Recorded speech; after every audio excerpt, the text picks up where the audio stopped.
اس میں دعویٰ کیا گیا تھا کہ ایشیا کپ کے سپر 4 مرحلے میں سری لنکا کے خلاف میچ میں شکست کے بعد پاکستان کے کپتان بابر اعظم اور فاسٹ بالر شاہین شاہ آفریدی کے درمیان ڈریسنگ روم میں تلخ کلامی ہوئی تھی۔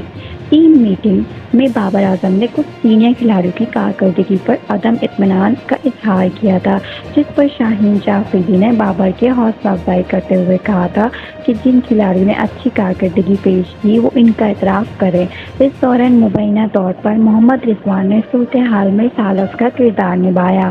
اس حوالے سے ایکسپریس نیوز کے نمائندے نے رابطہ کیا تو ٹیم کے ایک سینئر کھلاڑی نے ان رپورٹس کی تردید کرتے ہوئے کہا کہ ٹیم کی واحد توجہ کرکٹ پر ہے اور ہمیں ناقدین کی فکر نہیں ہے۔ میچ ہارنے سے ہمارے ناقدین کو اپنی رائے دینے کا موقع ملا ہے، لیکن یہ محض منفی قیاس آرائیاں ہیں، ان کا حقیقت سے کوئی تعلق نہیں۔ مزید خبریں جاننے کے لیے ہمارے چینل کو سبسکرائب کرنا اور لائک کرنا مت بھولیے گا اور ہمارے ساتھ رہیے گا۔